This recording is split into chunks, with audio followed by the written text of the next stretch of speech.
Greetings to you. I'm Lucinda Harmon, aka the Growth Catalyst. And in this session, it's all about know your customer. So, just as a reflection where you are right now, I want you to think about what do you think is the biggest challenge or hurdle or barrier that you feel is standing in the way of you and your prospective customer. Those customers that you dream of having, the sales that you dream of closing, whether it's 2 million, it might be 20 million, whatever that number was. I remember the big numbers that I had in my day. But what is standing in the way of that? That is a very important question for you to answer. And some of it will come into the content of today, but I don't want to spoil it for you today. Hang on, because this session is actually the full session that I normally give, but I have amazing actual activities, role playing, reflection exercises built into this. And this is just the content segment. So do join and sign up for those courses, the ones where you really get the content and what you really need. Now, I've got 36 years of sales experience, a lot of it being in medical and across all areas of medical. So I hope you've got your question ready. What is your biggest hurdle or obstacle? And why do you think it is so important to be authentic? To be authentic in sales. There's a reason, and go back on my YouTube channel, go back in time, and you'll see I did a session on authentic sales. There's a common denominator that's going to weave itself through as we go on. So note those notes on a piece of paper for yourself about what is the biggest challenge that's holding you back. And number two, why is authentic sales so important? So today's overview, what we're going to be going over is just the general over what is your customer. It's divided into 3 exact segments, and its strategies for reaching the right customers is the first part. Really important, so that you are right in front of the right people that you can sell your product to. If you are trying to go you want to buy milk and you go to a paint shop, you're in the wrong place completely. And I see this error happening time and again, where people are sent into a field with a product range and they don't know where it fits. And they don't know how it fits with which customer, because there's a reason why they don't know. The second part is handling gatekeepers. And the third part is handling decision makers. Now, in this section, you will not be getting the activities, the tasks, and the evaluation side of it, but the rest of it is all waiting for you up for the grabs and for your taking today. So enjoy the session as we go through it. So strategies. 2, what you're going to learn in this session today, strategies to reach the right customers, manage gatekeepers and decision makers effectively, to be able to assess customer needs and preferences. Then confidences, because this is the main thing that so often is lacking, is confidence. So the confidence to get past initial barriers, to draw the needed information professionally that you need to succeed, and form relationships authentically. There comes that key word again. I hope you've jotted down. Why is it important to be authentic in sales? Now, if we look at the strategies to reach the decision makers in your life, what do you need in order to reach them, to get hold of them in your life? This is a very important thing to look at, is the strategies behind it. And if I look at in life, I look at about researching your customers. How do you research your customers? Are you looking at their websites? Are you Googling them? Because Google's fantastic these days. Are you looking at social media? And if you're looking at social media, what are you looking at in social media? So researching your customer is critical to your success in life and very important in your road going ahead. If you know how many hours I spend studying a customer, I want to know their core values. Depends where I'm going. Remember, my customer now is probably your boss, the company you're working for. It's a very different customer in it.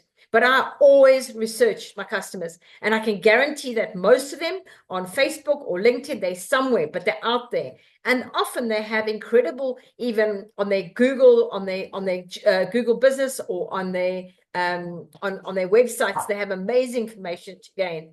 Now, if we look at how do utilizing social media, direct calls, introductions, and networking. Now, if I'm going to utilize social media, I must look at what social media, what are you using, your company and you personally, and where are your prospective or your current customers, where are they? It's really important to know who they are, where they are, and to be actually watching and monitoring their likes, what they're following, who they comment on, who they're sharing, because you can build a lot of information these days just on social media. What events they're going to. You need to know all these things, because when you meet them, by you knowing some of that, you've got these cards in your hand that you can actually show your interest to your customer. So, and also this helps you be able to direct your calls correctly. And the other part of it all. So let's go back to social media. I believe that the biggest, most important place to go for social media is LinkedIn. That is critical. I do not see people, doctors and medical people, using TikTok. That would be crazy. Instagram, no, it would be more for holidays and things like that. They are sitting on LinkedIn. That's your professional space and where it's really important. They might also be using journals, other things that they're using too, but they are visibly, you can watch them mostly on LinkedIn. And also remember, it's not about just your decision maker, it's the people around, the gatekeepers, which we'll get to. The gatekeepers, very important, is to know who they are and be watching them at the same time. And we will get to that. Now, the other part that I said, it's direct calls. It helps you to direct your call, your questioning around what you're picking up in the research. And the other part is introductions. You need to rely on other people to introduce you to these decision makers. You're looking at tea rooms. You're looking at in hospitals that somebody's going to give you that kind time and that kind hand, and even might be a senior representative that you know. It might be a product manager. It'll be some sales manager. That's what I say, never burn bridges. You need introductions. It's critical to your success. And the other part is networking. This is so important.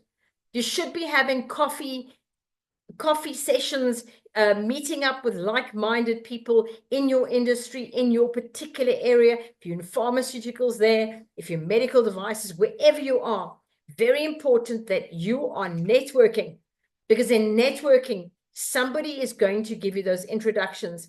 They are actually going to often give you valuable information and feedback on what the doctors are doing, what the latest trends are, what they are doing, where they're headed. And you never know in those networking situations, often in tea rooms, meaning this is not in surgical, the surgical side of it, in medical devices and consumables, I would work together with even my competitors, or people that weren't my direct competitors. We would help each other out. We'd invite them to our tea room, so we would get extra time, 2 or 3 times extra. But the networking, getting out there and networking, inviting people, let's go and have a dinner, let's go and have a chat. You need your colleagues, whether it's in your own company, whether it's in another company, whoever they are. And this is critical to build. And this is part of the superpower that you get, is coming from the researching and getting those introductions. Those are the sweeteners. Those are the gifts that people give you, the golden ticket that you're given. And to get in front of that right person, the decision maker. This is the person you want to be in front of. The networking is critical as well. That's going to set you up for success. You need to know for your decision makers what matters to them most. What matters to them? What is it? What are they wanting out of life? What do they need? Do they work more on a cognitive level? Are they quite emotional, more heart-centered people? What you need to really understand them, and this is what I'm saying. Their social media tells you a lot before you get in front of them. If you read testimonials that you're going to get off Google Business, read what the patients are saying about them. Patients tell you a lot in those things. I read often. I will go and I will look through a doctor and I will see if I will choose a doctor myself. I go read all what their patients are telling me because I choose a doctor based on these criteria that I'm looking through. So make sure that your product, your service, and your company always remains top of mind with your decision maker, top of mind. And how you do this is by leaving, I always call them breadcrumbs, leaving things about your product or your company. Just leave things. I know this day and age, we're not allowed to buy things and gifts or whatever. There's always a way to leave little breadcrumbs around. And this is how I kept myself always top of mind. I also made sure, as you'll see just now, that I was always visible.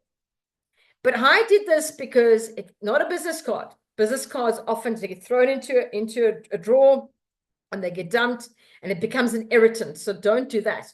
But what you need to do and remember is you need to do something to keep that product and the service of yours alive and well. Are you putting it out there? Are you asking them to come into your circle on LinkedIn? What are you doing to make that product and service stand out? Are you on your social media, even Facebook? You know, it's amazing when someone saves your number, you don't realize it, but actually suggestions come up on Facebook about you. I had a lot of people that were not on my Facebook. I never invited them, I had no links to my LinkedIn. They actually watched a lot of what I was doing on my Facebook, which was my social area. And they would actually ask me about things that I was doing. And eventually I realized that I needed to build up a very strong brand on my Facebook that fed into my LinkedIn account. And often I spoke about work more on my Facebook than I would have before because I wanted to be top of mind at all times. And I did it by always giving first. Add value. Give first. Add value. Before you ask for anything, before you need anything, before you expect anything, before anything, give first, add value. And this is something that took me quite a while. And I realized that I must give twice, ask once. Give twice, ask once. And I think if you get into that flow, you'll see it works. When I give and I ask for nothing, just give. It naturally draws in that reciprocity that is due to you, which is part of that art of persuasion. Again, go watch my LinkedIn. I've got a YouTube video on this. Be attentive, available, and useful at all times. Now, this is really important. You've got to always be fully present and available, that if you pick up a phone, and I knew on a Friday night, it was always my sushi night on a Friday night when I lived in Bloemfontein in South Africa, which is central South Africa. I knew that somehow it was always going to be one of those grafts that they would need for vascular surgery. And it would happen. And my competitor wouldn't have the right size, and they wouldn't have the correct the graft they were looking for, and bang was my inroad every time. I could rely on a Friday evening when others don't want to work. I was prepared to work. I was always available in a theater, whatever. I left cell phones and like, leave it away. You're not there. Your business is right there in the case, and with that person, your phone should be nowhere to be seen, because the people are trying to build trust with you, and be attentive, be present, fully present, and be of use. So I made sure, let's look at theater, for instance, be of use, be giving information, be handy. Don't be bossy, don't be demanding. Don't try and be the expert over the doctor, the surgeon, the scrub sisters, whoever they are, but be useful in life. If someone asks a question, go and find out the information. And eventually they will start doing that. They will come to you and ask you to help them or give them information or research something for them. This comes over time. And be visible in creative ways. Like I said, how are you going to keep top of mind? There are so many ways of doing this. I promise you there are more ways than you can imagine. With gatekeepers, I became brilliant at this one about always knowing how to be in the right place, right time, and buy someone a cup of coffee. It's officially nothing wrong with it. Or I would consciously be somewhere and have a kind word and always be around and kind of know the rhythm and their timing. If they were going to go to a gym, I would be in the gym. Whatever, I learned the systems, I learned the ways of working it, and I was always visible at that time. So handling gatekeepers, I said, was that second part. Who are they? This is really important. Who are they and how are you going to get around them? So who they are and what is their preferred communication. Actually, let's go to the top. What is a gatekeeper? Tell me, what is a gatekeeper? This is the person who controls access or entry to your decision maker. They are the go-between. And there are ways to get to your gatekeeper. You need to find out who they are. Who is it that's in the way of you getting to the decision maker? What are those hurdles and those people that you need to get past? And it really can vary from receptionists to scrub sisters to pharmacists to stock controllers. It can be a varied amount of people, but you need to find out who's in that close circle around your decision maker and work from there out, who they are. What is their preferred style of communication? Now, this is really important. If this person does not want to get that phone call or those emails or the SMSs or WhatsApps, they have a preferred style. Ask them, what is the best way? How would you like me to communicate with you moving forward? As you'll do with your decision maker as well when we get there. Get to know their special days and make a huge fuss. Birthdays, important days, very important. I knew exactly when everyone had a diary full of everybody's days, and I would go there and I'd smile and I would say, wonderful, what a fantastic day. And no one can say you can't do it. You're not buying a gift like the old days we were allowed to that, but you actually make a fuss of it. But don't embarrass them. If you know that someone doesn't like that kind of thing, don't do it. But only if it's something that's going to lift and it's going to engage and it's going to bring your relationship closer. Find out what matters to them. The high tech, the look, the feel, the high communication, low communication. Find out what it is. How are they wired inside? Again, look at their social media, research them. Even if you look at how they conduct themselves, watch when you go in a lift, you go downstairs, how do they conduct themselves, other people? Tells you a lot of information. This is where emotional intelligence is critical. You have to be able to read the room and their state before asking for anything. So you have to be able to read the room and their state before asking for anything. And this is very important in emotional intelligence. So when we say read the room, check their mood. They might have been shouted at by their doctor or by a pharmacy manager or somebody. If you're able to very quickly pick up on where they're at and be able to soothe them at where they are at, or if they're a bit down, you can pick them up a little bit. But you've got to know subtly those differences. Otherwise, you can fall flat on this. And take their lead with no demands. Take their lead. Let them guide you to what they want. I remember meeting a very important gatekeeper in my life. She was critical to my life, actually. She gave me gaps and chances and things that nobody else could get. And it all happened in a mobile store. It was Vodacom in South Africa, a Vodacom shop. And I met her there. And I let her decide on what she wanted and where she wanted. Eventually, we had coffee and we used to have lunches, we used to have dinners. It went on and on and on. But there were no demands from my side. I took her lead about what felt right and what she wanted, not what I wanted. Build trust and learn how to work within their sphere. This is not about you, it's about them. Build the trust and learn how to work within their time, what works for them, by taking their lead with no demands. So what's important, just some tips to give you, it's just some takeaways. You can just jot these down. Is ways to get close to a gatekeeper. Build rapport, be respectful, clear communication, read them and adapt accordingly. Pretty much like the 3 A's of active listening. Very important. Again, that was my last session that I've just completed. And again, in the art of communication, it's all waiting for you to go over. Moving on to managing your decision makers. These are critical in your life. Who are they? And how do you get to them? Who are they? Because I spent a lot of time wasting time here. I would think it would be the pharmacy manager of a hospital. I thought it might be this. I thought it might be that. I thought I went up the wrong roads, and I wasted months, even years of time on some clients that I actually really shouldn't have. And because the company I was working for didn't have a statutory, they weren't a preferred supplier, whatever it might have been, that was the step I needed to go for. And I was going up the wrong ladder.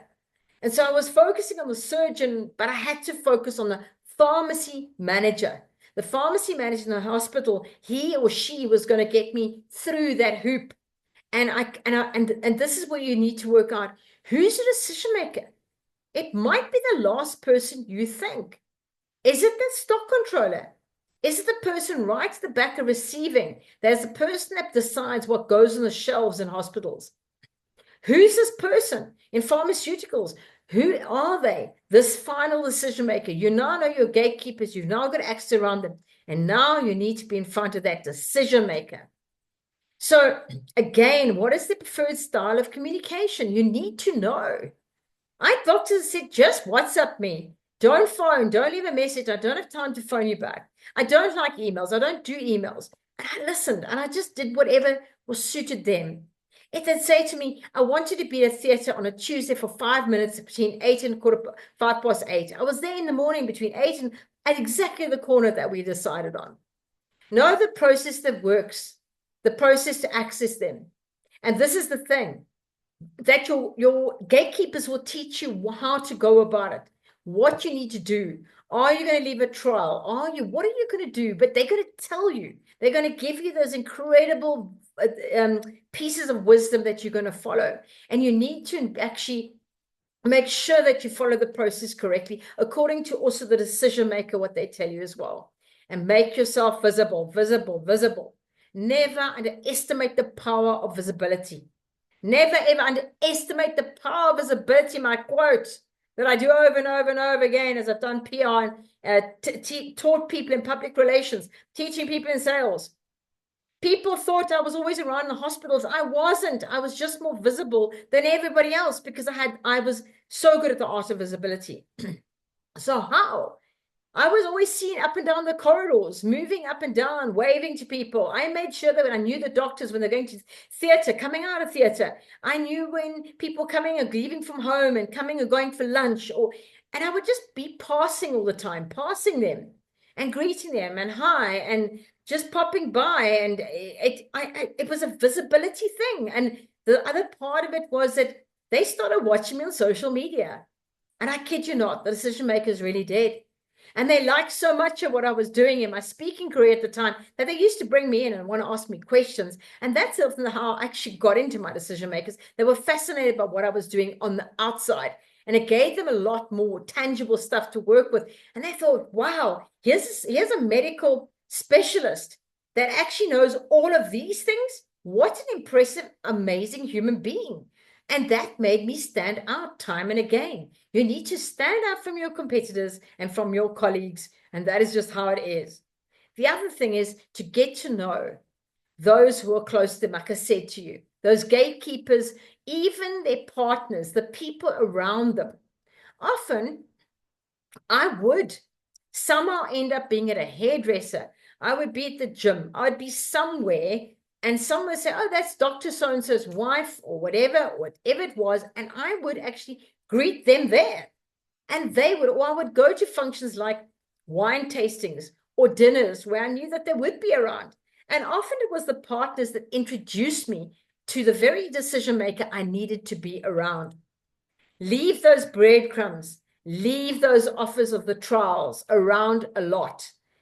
I would love to give you this offer of a trial. This trial is amazing. It's a suture that you might not have tried right yet. It's a new brand. There's a new glue. There's a new staple on the market. There's a new something. And I would love to give you this opportunity for a trial. Remember, it might not be the surgeon. It might be a stock controller. It might be a pharmacy manager. You've got to find out who this person is and whatever form of knowledge they prefer to find this in when you leave a breadcrumb. Is it actually in a form where it is in a journal form, a white paper, a case study? Is it actually a physical trial, leaving it for somebody? Often I was doing that. I was leaving them. and I didn't touch them. And when they ran out of stock of something else, they touched my samples, and that's my trials got in. My samples that became trials, because trials you have to officially fill in forms. And that's how a lot of my products got in, cheekily leaving these trials or samples around for people to use. And wait for the ball to be dropped and seize the opportunity and then wow them. So this happened so many times. I speak about the graphs that I did, and this was where I could always win. I was prepared to drop whatever I was doing at any minute, at any time, drive to hospital, leave everything I had, get into a case, and I could do that within 20 minutes flat and have stock in my hand like this. And that is how I got every hospital within 2 provinces in South Africa to have all these products that I had. Why this company that I was working for, and me as a sales specialist, I was number 1 on all these products that I had. I was watching and I was waiting all the time for that ball to drop. Someone not to have a size, someone not to have the right glue, the right suture, the right whatever it was. And I did. I made sure that that is one thing that nobody else could actually beat me at. Sorry, meant to say, what is a decision maker? This is the person that holds the power. They're the key to making decisions and the buying power. This is the person you need desperately always to have, like on the best of terms and the respect of, and to be top of mind of. And ways to get close, just extra ones I'm going to give you, jot them down, research them, find common ground. Like I told you, they were watching me and what I was doing outside that was interesting enough that they found common ground because of not my medical products. It wasn't that. It was actually what I was actually doing on the outside of that. Offer value, build trust. Now, I want to show you something how to do. It's a lovely little exercise that I do with everybody, the strategy side of it. The gatekeepers versus decision makers. And I encourage you to make lists for your gatekeepers versus your decision makers. So when I sit down with a gatekeeper first, what I did is I knew that, say it was one particular hospital, on my monthly visit, first Friday of the month at 9 o'clock in the morning, it would be the same routine every single month. The same routine, first Friday, I'd walk the same corridor down the same rhythm, nothing changed. People are so habitual, they like routine more than you can imagine. And this is what made people believe all the time they were seeing me, because every month I did the same thing through the same hospitals, going from one province to the next, through one area. And I literally went from one town, one city, and I carried on in that rhythm. I monitored their routines, their likes. I knew exactly where they were at, what they wanted. I knew when I saw them at a coffee shop, how they liked their coffee. So even if I got them a coffee, I knew exactly how they liked it. I knew exactly what they wanted.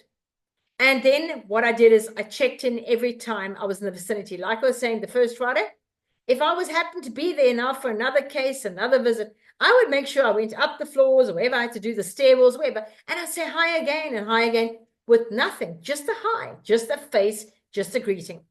Depends, you can put your own one, your strategy of what you're doing. Obviously, it's really important that you work on this. And this is what I did every week. The Sunday before my week started, especially road trips. These were strategies I set out, what I was going to do in the week with all my clients on different, but please, not cookie cutter method, different for every single person. For the decision maker, to ask for the 5-minute intro in theater, I would ask someone to give me that opportunity, give me that lead, give me that helping hand. I really would love to meet this person. Would you be so kind? Or I knew a doctor. Would you mind, introducing me to your colleague? Follow up with literature on the product. That was something that I really did very, very well with my decision makers. And then I left a trial and samples, and I found out where the preferred place was to put the samples. Was it with a scrub? Was it a matron? Was it a pharmacy manager? Where was that place? Was it with the receptionist? Who was this person? But I would find out leaving trials and samples was critical to success of a new product. Now, it's going to differ according to the area that you're working in. And then the tea room training every 3 months. I made it an absolute. At that hospital, I had to do a tea room training. Didn't matter Didn't matter what, how, when. I planned it, planned it, planned it. And often I planned it on the decision makers that I wasn't around yet. So I knew, say, a surgeon was now working 3 sessions in a week. I would work out of those 3, where were the biggest impact I could make, meaning the people not buying from me yet. And that was critical for me. So please go ahead and write your strategy for your gatekeepers versus your decision makers. How are you going to tackle these 2 columns?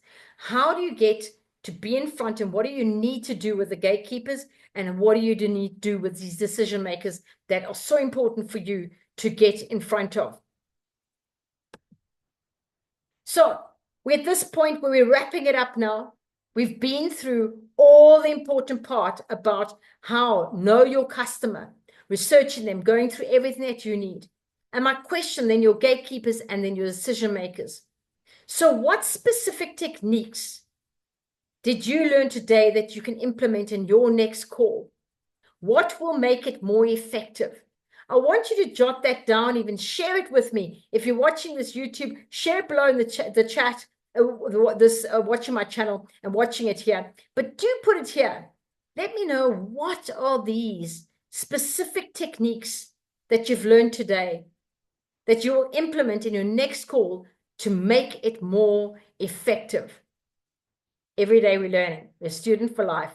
And I promise you, there's one thing, even I learn every day. I learn out there. And there we have it. At the end of the day, what you have to do is you can contact me. The contact details are below in the box at the bottom over there. So the 2 email addresses are there. And then you can also access me via my YouTube channel. I'm just going to slot this down quickly here so you can read over here.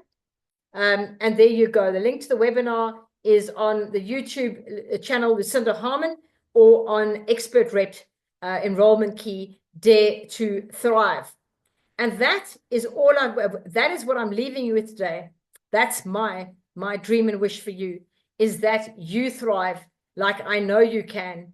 And I wish you absolutely every success. Do join me for my live actual sessions where you get time to do the question answers. You get the time to do the actual exercises, the role play, all the great and wonderful things. But till next time, I will see you there. And let's get out there and let's go shake the trees.